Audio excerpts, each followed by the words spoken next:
Hello guys, जय हिंद। आशा करता हूँ आप सब बहुत अच्छे होंगे। आप सभी को एक स्वागत है अद्वैत एजुकेशन में, straight way to government job. अगर आप कोई भी सरकारी नौकरी का प्रिपरेशन करते हो, आप सही जगह पे, सही प्लेटफॉर्म पे।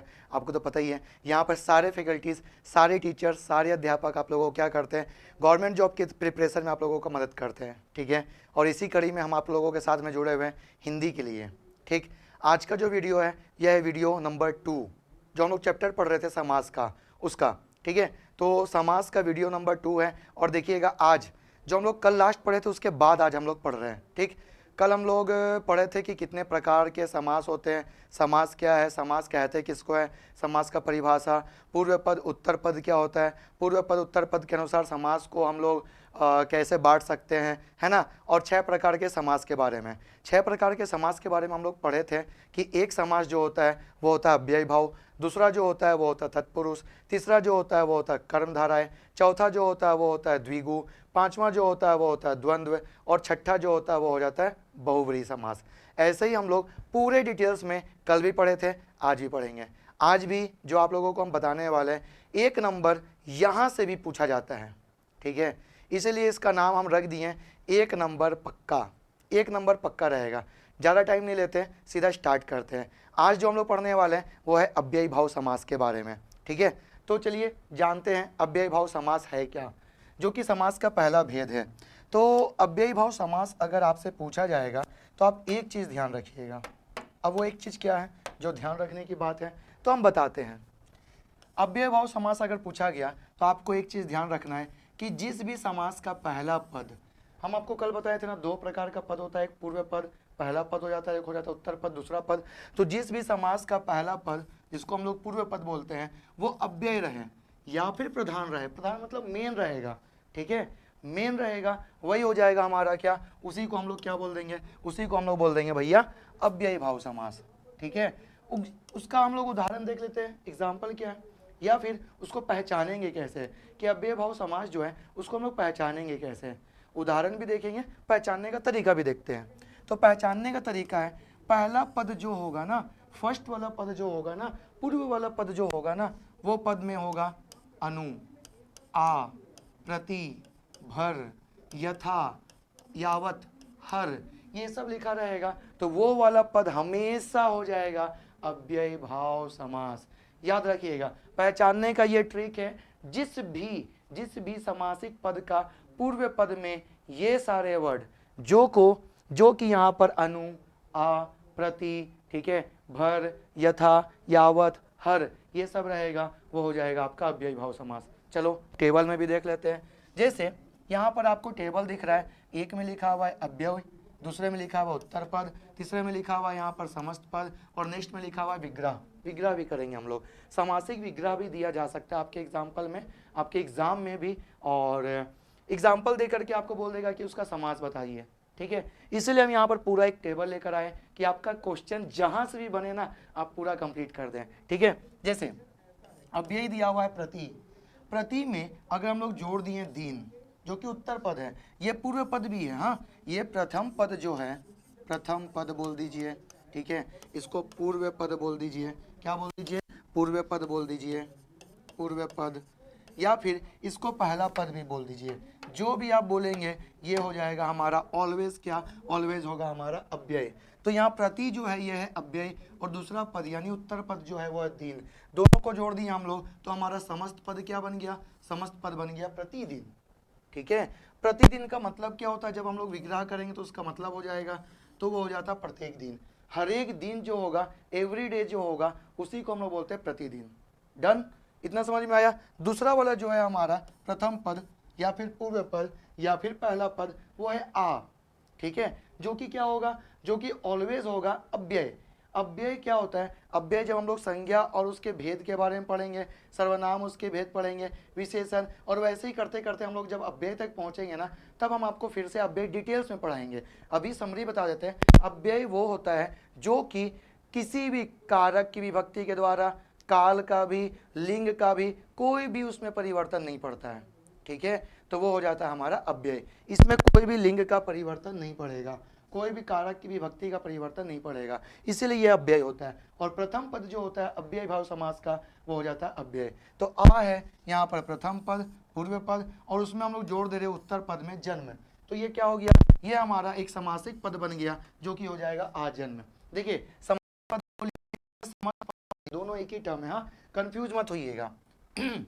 जिसका मीनिंग क्या होता है, जिसका मीनिंग होता है जन्म से लेकर, अगर कोई भी बाई बर्थ जन्म के द्वारा अगर जन्म जो हुआ है उससे लेकर कंटिन्यूअसली जो भी उसके साथ चल रहा है वो हो जाता है उसका आजन्म। जैसे बोलते हैं ना ये आजन्म गूंगा है, ये आजन्म बहरा है, ये आजन्म बोल नहीं पाता है, ठीक है, सुन नहीं पाता है, देख नहीं पाता है, मतलब बचपन से, ठीक है, जो भी जन्म से लेकर चला आ रहा है चीज वो वाला हो जाता है आजन्म। नेक्स्ट है यथा, ठीक है, ये भी हमारा अव्यय है और ये हमारा पूर्व पद है। दूसरा हम लोग जोड़ दिए उसमें उत्तर पद, तो हो गया ये क्या, यथा संभव, जिसका मतलब होता है जैसा संभव हो। जैसे आप लोग सुने होंगे यथा संभव हो सके तो आप प्रयत्न करिए और एग्जाम को, आपके परीक्षा को आप पास करिए, है कि नहीं, आप उसको उसमें उत्तीर्ण होइए। तो इसका ना यथा संभव के ऊपर कोई भी इम्पैक्ट नहीं पड़ेगा। क्या चीज का इम्पैक्ट नहीं पड़ेगा, काल का भी, कारक का भी, विभक्ति का भी और लिंग का भी, ये सब का कोई भी इम्पैक्ट नहीं पड़ेगा, ठीक है। नेक्स्ट है अनु, अव्यय हो गया, और ये क्या हो गया, पूर्व पद भी, उसमें हम लोग जोड़ दिए रूप, तो ये हो गया अनुरूप। उसको हम लोग बोलते हैं, अगर इसका विग्रह कर देंगे तो रूप के योग्य, रूप के योग्य अगर कोई है तो उसी को हम लोग बोल देंगे अनुरूप, उसी के जैसा। जैसे अगर आपको बोला जाए कि हिंदी, तो आप आंख बंद करिए, आपके मन में अगर मेरी तस्वीर आ रही है तो आप सोच लीजिए हिंदी मतलब फिर अमन सर, समझ में आया, मतलब हिंदी अनुरूप किसके हो गए, अमन सर के अनुरूप हो गए। जस्ट एग्जाम्पल था, अगर तस्वीर आती होगी तो जरूर बताइएगा, ठीक है, चैट बॉक्स में थोड़ा सा ये पूछे हम आप लोगों से। चलो नेक्स्ट, भर, भर क्या है, तो भर है हमारा अव्यय और पूर्व पद भी है। इसमें हम लोग पेट जोड़ दिए, तो ये क्या हो गया, भर पेट, भरपेट्टा बोलते हैं ना हम लोग, तरफ बोलते हैं भरपेट्टा खाएं भाई, एकदम नरेटी तक खाएं भाई। इसका मतलब क्या हो गया, पेट भर के, दबा करके खाना, एकदम जैसे फ्री में खाने कहीं चल जाते हैं ना शादी विवाह में, तो फ्री में खाते तो क्या एकदम यहाँ तक कि एक भी रसगुल्ला का जगह नहीं बचना चाहिए, तो भर पेट ये वही है, ठीक है। फिर है प्रति, प्रति क्या है, अव्यय, कुल, ये हो गया उत्तर पद, तो ये हो गया प्रतिकूल समासिक पद। इसका मतलब होता है इच्छा के विरुद्ध है, कोई भी इच्छा के विरुद्ध अगर कुछ होता है तो वो हो जाता है प्रतिकूल, इच्छा के साथ में अगर होता है तो वो हो जाता है अनुकूल, ठीक है, वो हो जाता है अनुकूल। यहाँ पर अनुकूल भी आप बना सकते हैं, इच्छा के साथ वाला। नेक्स्ट हाथ, हाथ जोड़ देंगे तो हम हो जाएगा हाथों हाथ, हाथों हाथ का मतलब होता है हाथ ही हाथ में, हाथ ही हाथ में अगर कोई काम हो रहा है, एक हाथ के द्वारा दूसरे हाथ के द्वारा काम हो रहा है, साथ ही हाथ बढ़ाना है ना, एक अकेला थक जाएगा, मिलकर हाथ बटाना, तो वो हाथ ही हाथ का हो जाएगा, इसका मतलब हाथों हाथ हो जाएगा। इसका मतलब वहां पर हाथ जो हो जाएगा वो क्या हो जाएगा, वो हो जाएगा हमारा अव्यय भी, पूर्व पद भी, और दूसरा हाथ जो हो जाएगा वो हो जाएगा हमारा उत्तर पद भी, और इसका समासिक अगर हम लोग पद बना देंगे तो वो हो जाएगा हमारा हाथों हाथ। क्लियर, तो ये हो गया हमारा अव्ययी भाव समास। अव्ययी भाव समास में बस यही याद रखना है, आपसे क्वेश्चन पूछा जाएगा कि कौन सा ऐसा समास है जिसका पूर्व पद जो होता है ना वो अव्ययी होता है, तो वो समास होता है जिसका पूर्व पद अव्ययी होता है, वो हो जाता है अव्ययी भाव समास, वो कभी भी चेंज नहीं होगा, ये भी ध्यान रखना है, ठीक है। और प्रधान भी जो होगा वो पूर्व पद होगा, उसमें हेड भी जो होगा, मेन भी जो होगा वो हो जाएगा पूर्व पद, वो हो जाएगा फर्स्ट वाला उसका अक्षर। चलो दूसरा वाला देखते हैं ये क्या है, तो दूसरा वाला में यहाँ पर आता है हमारा समास का दूसरा भेद जो है वो आता है तत्पुरुष समास। तत्पुरुष समास जो है ना ये क्या होता है, जैसे हम लोग तत्पुरुष शब्द पढ़ते हैं तो तत्पुरुष समास भी वैसा ही कुछ होता है। तत्पुरुष, तत् का मतलब जैसा और पुरुष मतलब जैसा था वैसा ही, पुरुष का मतलब पुरुष स्त्री का बात नहीं कर रहे हैं, तत्पुरुष ये वैसा वैसा शब्द ना जो संस्कृत में था हिंदी में भी उठकर आ गया और वैसे ही लिखा गया, वो हो जाता है हमारा तत्पुरुष समास। अब इसका समास के बारे में देख लेते हैं।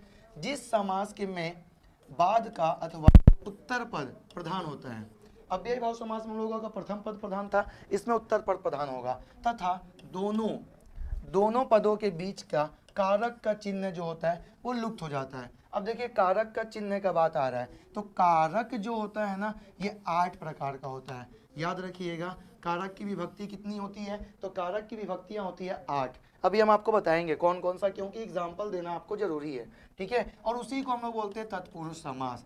एग्जाम्पल देख लेते हैं। राजा का पुत्र, राजा का कुमार, तो राजा का कुमार, यहाँ का क्या है, तो कर्ता ने कर्म को करण से, संप्रदान के लिए आपादान से, है ना, संबंध काके की, अधिकरण में पर, संबोधन ए और ए, हम लोग पढ़ते हैं ना, तो ये संबंध काके की वाला हो गया।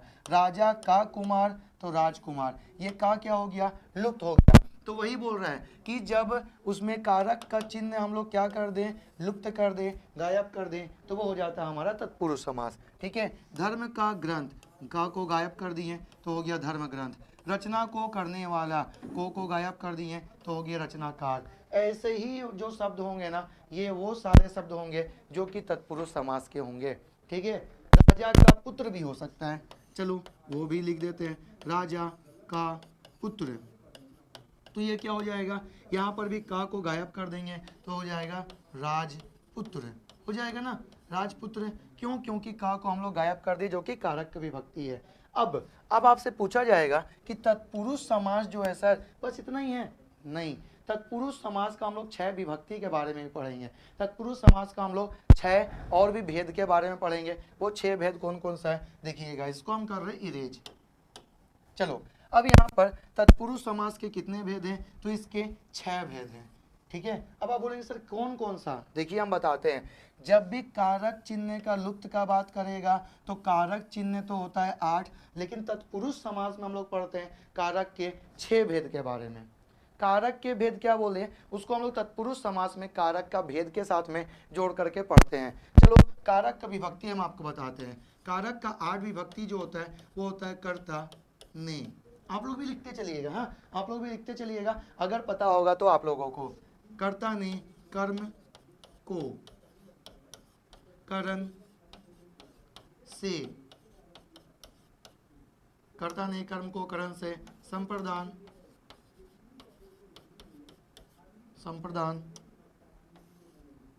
के लिए, आपादान से,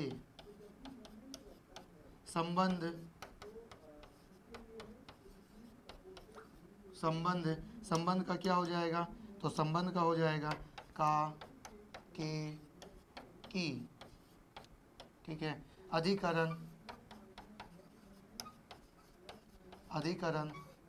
में पर। ठीक, और संबोधन हम लिख देते हैं इधर, संबोधन का हो जाता है हे ओ अरे। ठीक है, ये है कारक का 8 विभक्ति के बारे में। ठीक, काउंट करिए, 1 2 3 4 5 6 7 और 1 8, संबोधन। तो यहाँ पर हम लोग 8 के बारे में तत्पुरुष समास में जो भेद पढ़ रहे हैं वो 6 के बारे में पढ़ेंगे, 8 के बारे में नहीं पढ़ेंगे। अब ये 6 कौन है, 8 में 2 किसको हम लोग बाहर रखते हैं, उसको हम लोग एक्सेप्शन में रखते हैं, वो देखते हैं। इसको जल्दी से करिएगा नोट, या इसको ले लीजिएगा स्क्रीनशॉट। ठीक है, हम इसको कर रहे हैं इरेज। अब यहाँ पर पहला जो आता है वो आता है कर्म तत्पुरुष। ठीक है, क्या आ रहा है, कर्म तत्पुरुष आ रहा है। ठीक, कर्म तत्पुरुष देखिए, यानी कि कर्ता ने नहीं आया, कर्म तत्पुरुष आ गया, मतलब कर्म का क्या होता है, कर्ता ने कर्म को, मतलब यहाँ पर क्या हो जाएगा, जो विभक्ति है ना वो हो जाएगा गायब। इरेज कर दे रहे फिर से, को विभक्ति क्या हो जाएगा, को विभक्ति हो जाएगा गायब, देख लीजिए। ठीक है, जैसे एग्जाम्पल के तौर पर अगर हम लोग देखें तो यहाँ पर है गगन को चुमने वाला, तो हो जाता है गगन चुंबी। बस आप ध्यान से सुनिए, आपको सब कुछ याद हो रहा है, आप बिलीव रखिए मेरे पर, बस ध्यान से सुनते रहिए और नोट भी करते रहिए, सब आपके माइंड में सेट हो रहा है। हम कुछ भी एकदम ऐसा नहीं होगा जो आपके बाउंसर जाएगा। ठीक है, यश को प्राप्त करने वाला, तो यश को प्राप्त अगर कोई है तो वो हो जाता है यश प्राप्त, को गायब हो गया। ठीक है, चिड़ियों को मारने वाला, को गायब हो गया तो हो जाता चिड़ी मार। ठीक है, नेक्स्ट, ग्राम को गया हुआ, को है यहाँ पर तो को गायब हो गया, ग्रामागत। ठीक है, रथ को चलाने वाला, को है यहाँ पर, को गायब हो गया, रथ चालक।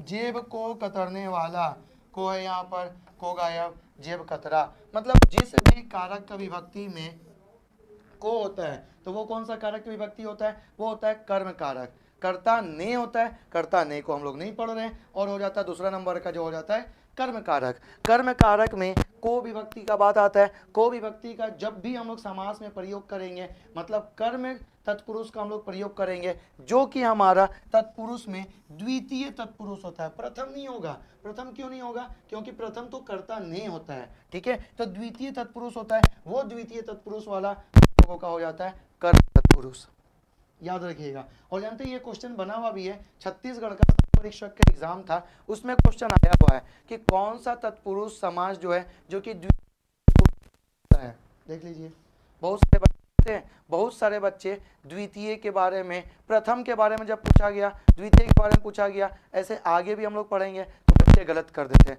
अब आप गलत मत करिएगा, ठीक है। चलो ये हो गया आपका, तो को वाला जो विभक्ति है हो जाएगा गायब। अब दूसरा देखते हैं, दूसरा है क्या? दूसरा आता है हमारा, वो होता है हमारा करण तत्पुरुष। करण में क्या होता है? कर्ता ने कर्म को करण से, मतलब इसमें करण कारक में से के लिए का क्या हो जाता है? लोप हो जाता है। कर्ता ने कर्म को करण से का लोप हो जाता है, और वही वाला जो हमारा विभक्ति बनता है वो बन जाता है करण तत्पुरुष का विभक्ति समास में, ठीक है। और ये हमारा तृतीय तत्पुरुष हो जाता है, ठीक है। एग्जाम्पल देख लेते हैं। विग्रह के साथ में समस्त पद, यहाँ पर से गायब होगा। करुणा से पूर्ण तो करुणा पूर्ण। भय से आकुल से गायब हो जाएगा, भय आकुल, ठीक है। रेखा से अंकित तो रेखा में से गायब हो जाएगा, रेखांकित। शोक से ग्रस्त से गायब हो जाएगा, शोकग्रस्त। मद से अंधा से गायब हो जाएगा, मदांध, ठीक। मन से चाहा से गायब हो जाएगा, मन चाहा। जिसको भी चाहे होंगे मन से याद रख लीजिएगा, अच्छा रहेगा। पद से दलित से गायब हो जाएगा, पद दलित। सूर द्वारा रचित, अब यहाँ पर बोलेंगे सर द्वारा भी तो है, तो सूर से रचित या सूर द्वारा रचित, यहाँ पर देखिए ना कि ये द्वारा भी है, ठीक है। सूर द्वारा रचित तो ये हो जाएगा सूर रचित। कर्ता ने कर्म को करण से तो हम लोग पढ़ रहे हैं, लेकिन यहाँ समास पढ़ रहे हैं ना, पूरा का पूरा हम लोग कारक नहीं पढ़ रहे हैं, तो यहाँ पर द्वारा भी जो होगा वो हमारा लोप हो जाएगा। जब हम लोग कारक पढ़ेंगे ना, तब ये चीज़ थोड़ा सा हम लोग और डिटेल्स देख लेंगे कि करण कारक में क्या होता है, ठीक है। यहाँ पर तो हम लोग करण तत्पुरुष पढ़ रहे हैं, जो कि समास का भेद में पढ़ रहे हैं, तो यहाँ पर से और द्वारा दोनों हो जाएगा हमारा गायब, दोनों हो जाएगा हमारा लोप। तो दूसरा भाई हम लोग पढ़ लिए, जो कि तृतीय विभक्ति था, विभक्ति में तृतीय था, लेकिन कारक का तत्पुरुष कारक में वो दूसरा नंबर का था। चलो तीसरा नंबर का देखते हैं, जो कि विभक्ति में हो जाएगा चतुर्थ नंबर का। तीसरा नंबर संप्रदान कारक, संप्रदान तत्पुरुष कारक का हो जाएगा, जो कि चतुर्थी तत्पुरुष होता है।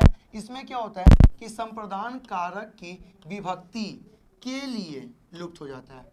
कर्ता ने कर्म को करण से संप्रदान के लिए जो है वो हो जाएगा हमारा गायब, वो हो जाएगा हमारा लोप। तो एग्जाम्पल भी देख लेते हैं कि संप्रदान तत्पुरुष कारक में, संप्रदान तत्पुरुष समास में क्या होगा। अब आप बोलेंगे सर संप्रदान तत्पुरुष कारक समास बोल सकते हैं, बोल सकते हैं। संप्रदान तत्पुरुष बोल सकते हैं, बोल सकते हैं। संप्रदान तत्पुरुष समास बोल सकते हैं, तीनों बोल सकते हैं, तीनों में कोई भी गलती नहीं है, ठीक है। चाहे पूरा नाम बोलिए, चाहे शॉर्ट नाम बोल दीजिए, जैसे ही बोलिए बस आपके माइंड में सेट होना चाहिए।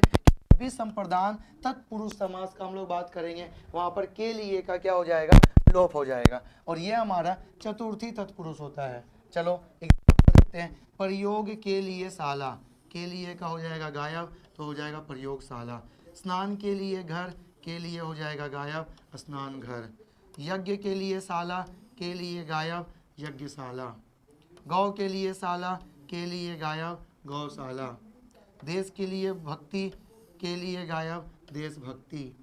डाक के लिए गाड़ी, के लिए गायब, डाक गाड़ी। परीक्षा के लिए भवन, के लिए गायब, परीक्षा भवन। हाथ के लिए कड़ी, के लिए गायब, हाथ कड़ी। क्या गायब हो रहा है? बार बार के लिए गायब हो रहा है, जो कि हो जाएगा हमारा संप्रदान तत्पुरुष। हम आराम से चल रहे हैं ताकि आपको एक एक चीज़ समझ में आए, वरना ये सब उड़ा देते हैं, उड़ा नहीं रहे, आपको एक एक चीज़ समझ में आए। एक नंबर आपका जो एग्ज़ाम रहे ना, 30 नंबर का जो एडीओ का एग्ज़ाम, उसमें आपका 1 नंबर फिक्स रहे, ठीक है। ये अगर आ जाए तो आपका नंबर छूटे नहीं, ठीक है। चलो आगे देखते हैं। कोई भी एग्ज़ाम रहेगा ना, वो सारे एग्ज़ाम में हम लोग यही पढ़ते हैं, ठीक है। कोई भी एग्ज़ाम पूरे इंडिया में अगर कोई भी एग्ज़ाम आप दे रहे हैं उसमें हिंदी है, तो उन सारे में हम लोग यही सब पढ़ेंगे, चाहे पटवारी दे लीजिए, एडीओ दे लीजिए। हाँ, थोड़ा सा लेवल टफ कर देते हैं, ठीक है। चाहे सम परीक्षक का एग्जाम दे लीजिए, चाहे यूपीपीएससी एई का दे लीजिए, चाहे यूकेपीएससी पॉलिटेक्निक लेक्चरर का दे लीजिए, सब में यही पढ़ेंगे, टेक्निकल वाले में भी, नॉन टेक्निकल वाले में भी। बट नॉन टेक्निकल वाले में इसका लेवल थोड़ा सा अप हो जाता है, जिसमें ज़्यादा नंबर का आता है उसमें लेवल थोड़ा अप कर देते हैं, जिसमें कम नंबर का आता है उसमें लेवल थोड़ा सा कम रहता है, ठीक है। एग्जाम के ऊपर थोड़ा सा वेरी करता है, लेकिन को यही पड़ेगा। चलो नेक्स्ट वाला देखते हैं, जो कि चौथा नंबर का है। ये हो जाएगा हमारा अपादान तत्पुरुष समास, जो कि पंचमी तत्पुरुष है। और इसमें हम लोग क्या करते हैं, अपादान तत्पुरुष समास में से जो है, जो कि अलग होने वाला से है, उसको वो अलग कर देता है, उसको वो लुप्त कर देता है। एक करण से पढ़े थे, वो जोड़ने वाला था। यहाँ पर हम लोग जब पढ़ लेंगे से अपादान वाला में, तो अपादान वाला में हमारा से जो होगा वो बिछड़ने वाला होगा, वो तोड़ने वाला होगा, वो अलग होने वाला होगा, ठीक है। ध्यान रखिएगा यहाँ पर जो से होगा, जैसे यहाँ पर हम लोग देखते हैं विग्रह और समस्त पद। धन से हीन, हीन है, दूर है, धन से दूर है, मतलब धनहीन, अलग होने के लिए। पद से भ्रष्ट, पद से थोड़ा सा अलग है तो हो गया पथ भ्रष्ट। पद से च्युत, तो से है, से गायब हो गया तो हो गया पद च्युत, ठीक है। देश से निकाला, से है तो ये हो गया देश निकाला। ऋण से मुक्त, से है तो ये हो गया ऋण मुक्त। गुण से हीन, से है तो ये हो गया गुणहीन। पाप से मुक्त, से है तो ये हो गया पाप मुक्त। जल से हीन, से है तो ये हो गया जलहीन। हीन का मतलब, मुक्त का मतलब, निकाला का मतलब, च्युत का मतलब, ये सब का मतलब होता है दूर होना, उससे बहुत ज़्यादा दूर कर लेना अपने आप को, उससे अलग हो जाना, अपने आप को कर देना। यही हो जाता है क्या, जब हम लोग दूर का या जब हम लोग अलग होने का, बिछड़ने का भाव कर देंगे, तब वो हो जाता है हमारा से वाला। और वो से वाला विभक्ति जो होता है वो अपादान तत्पुरुष समास में आता है, जो कि अगर हम लोग समास के रूप में बात करें तत्पुरुष समास में, वो पंचमी विभक्ति में आता है। फिर से हम बता दिए पंचमी विभक्ति के बारे में। चलो देखते हैं षष्ठी विभक्ति क्या है। तो 5 नंबर का है ये, और ये संबंध तत्पुरुष होता है, जो कि षष्ठी विभक्ति होता है तत्पुरुष का। अब संबंध कारक का अगर हम लोग बात कर रहे हैं, तो संबंध में क्या आता है, संबंध में आता है का, के, की। ये सारा चीज का, के, की जो है ना, ये हो जाता है लुप्त। का, के, की का क्या हो जाएगा, लोप हो जाएगा। जैसे एग्जाम्पल देख लेते हैं, तो का, के, की का लोप होने का होगा, तो यहाँ पर एग्जाम्पल आ रहा है राजा का पुत्र। का जो है ये संबंध है, कारक है, और ये हो जाएगा गायब, तो हो जाएगा राजपुत्र, ठीक है। लोप हो गया का। राजा की आज्ञा, की है तो ये हो गया राजाज्ञा, गायब हो गया की, ठीक है। पर के अधीन, के है तो ये हो गया पराधीन, के हो गया गायब, संबंध कारक होने के चलते, ठीक है। राजा का कुमार, का है तो का हो गया गायब, तो हो गया राजकुमार, है ना। फिर देश की रक्षा, की है तो ये हो गया देश रक्षा, की हो गया गायब। क्यों, की भी आता है, के भी आता है, का भी आता है, ये तीनों हो जाएगा गायब। तब हो जाएगा हमारा षष्ठी तत्पुरुष, वो हो जाएगा हमारा संबंध तत्पुरुष, ठीक है। शिव का आलय, तो का है तो हो जाएगा शिवालय, का हो गया गायब, देखिए का था, का गायब हो गया, है ना। फिर उसके बाद गृह का स्वामी, तो का है, का हो गया गायब, गृह स्वामी, का था, गायब हो गया। विद्या का सागर, का है तो का हो जाएगा गायब, तो हो जाएगा विद्यासागर, ये का गायब हो गया। तो इस प्रकार से हमारा जो षष्ठी तत्पुरुष है, जिसको हम लोग बोलते हैं संबंध तत्पुरुष, वो हो जाएगा क्या, उसमें का, के, की का हो जाएगा लोप, ठीक। 6 तक याद हो गया, लेकिन ये 5 विभक्ति हुआ। अभी छठा विभक्ति हम लोग देख रहे हैं, जो कि तत्पुरुष समास का होगा, देखते हैं। और ये लास्ट है, ये है छठा नंबर का विभक्ति, जो कि अधिकरण तत्पुरुष होगा, और ये सप्तमी तत्पुरुष होता है। तत्पुरुष का ये सप्तमी है, लेकिन छठा नंबर का तत्पुरुष में ये काउंट आ रहा है। समझ में आ गया होगा क्यों, क्योंकि कर्ता को हम लोग नहीं लेते, जो कि जिसका विभक्ति चिन्ह हो जाता है ने, उसको हम लोग काउंट नहीं करते। जब हम लोग समास पढ़ते हैं तब समासिक पद में हम लोग उसको नहीं लेते हैं तत्पुरुष समास में, ठीक है। तो इसमें अधिकरण तत्पुरुष का अगर हम लोग बात कर लेंगे, तो अधिकरण में आता है में और पर। अधिकरण में क्या आता है, में और पर, और इन दोनों का क्या हो जाएगा, इन दोनों का हो जाएगा लुप्त, ये दोनों हो जाएगा गायब, ये दोनों हो जाएगा लोप, ये दोनों हो जाएगा वहां से सटक जाएगा, ठीक है। तो वो हो जाएगा हमारा अधिकरण तत्पुरुष। चलो एग्जाम्पल भी देख लेते हैं। और आपके एग्जाम में क्वेश्चन ये सब जो टेबल हम दिखा रहे हैं ना, यहीं से आएगा भाई, एकदम याद रखिएगा। आपके एग्जाम में क्वेश्चन यहीं से आने वाला है, और आपको 1 से 2 नंबर देने वाला है, ठीक है। विग्रह है और समस्त पद है। शोक में मग्न, में है, में का बात करना, में और पर दोनों गायब होगा, तो में तो शोक मग्न, ठीक है। पुरुषों में उत्तम, में तो पुरुषोत्तम। आप पर बीती, पर देखिए पर था ना, पर तो हो गया आप बीती। गृह में प्रवेश, में देखिए में है तो हो गया गृह प्रवेश। लोक में प्रिय, में तो यहाँ देखिए में है तो ये हो गया लोकप्रिय। उसके बाद धर्म में वीर, में यहाँ में है तो ये हो गया धर्मवीर। उसके बाद कला में श्रेष्ठ, में का विभक्ति आता है तो हो जाएगा कला श्रेष्ठ। आनंद में मग्न, में ये में विभक्ति में आता है जो कि सप्तमी तत्पुरुष है, अधिकरण विभक्ति में वो हो जाता आनंद मग्न, ठीक है। तो में और पर जो होगा वो हो जाएगा गायब, वो हो जाएगा हमारा कौन सा, वो हो जाएगा हमारा सप्तमी नंबर का तत्पुरुष, और वो हो जाएगा हमारा सप्तमी तत्पुरुष अधिकरण तत्पुरुष। इस प्रकार से हम लोगों का अव्ययी भाव समास और दूसरा जो कि है तत्पुरुष समास वो दोनों हुआ कंप्लीट, ठीक है। नेक्स्ट वीडियो में हम लोग देखेंगे वीडियो नंबर 3 में, और वो वीडियो नंबर 3 में हम लोग देखेंगे आगे का कर्मधारय के बारे में, द्विगु के बारे में, द्वंद्व के बारे में, और फिर लास्ट जो होगा बहुब्रीहि के बारे में, ठीक है। ये टॉपिक जो कि का टॉपिक नंबर 2 था, कि आप लोगों को कैसा लगा जरूर बताइएगा, कमेंट बॉक्स में कमेंट किया करिए। अगर आप लोगों को ऐसा और भी वीडियो चाहिए तो, नहीं तो फिर ये वीडियो को हम जानते हैं बीच में कर देंगे बंद। हम धमकी नहीं दे रहे, जस्ट बता रहे हैं, आप लोगों के एग्जाम के लिए कर रहे हैं तो हमको पता चलना चाहिए ना कि बच्चों का रिस्पॉन्स क्या आ रहा है। तो आप बच्चों का प्लीज़ रिस्पॉन्स हमको पता चलना चाहिए। और आप लोगों के उज्जवल भविष्य के लिए ऑल दी बेस्ट, अच्छे से तैयारी करिए। हिंदी का आप टेंशन मत लीजिएगा, जो भी एग्जाम का प्रिपरेशन कर रहे हैं, ये मेरे तरफ से आप लोगों को वादा है, हिंदी का एकदम टेंशन मत लीजिएगा, ठीक है। बस अपना प्यार दिखाते रहिएगा कमेंट बॉक्स में और लाइक के द्वारा और वीडियो को शेयर कर करके, ठीक है। तो चलिए मिलेंगे हम लोग नेक्स्ट वीडियो में, तब तक के लिए टाटा बाय बाय, जय हिंद, जय भारत, वंदे मातरम। और हाँ, आज रामनवमी की आप लोगों को ढेर सारी बधाइयाँ, ठीक है। जय जय श्री राम।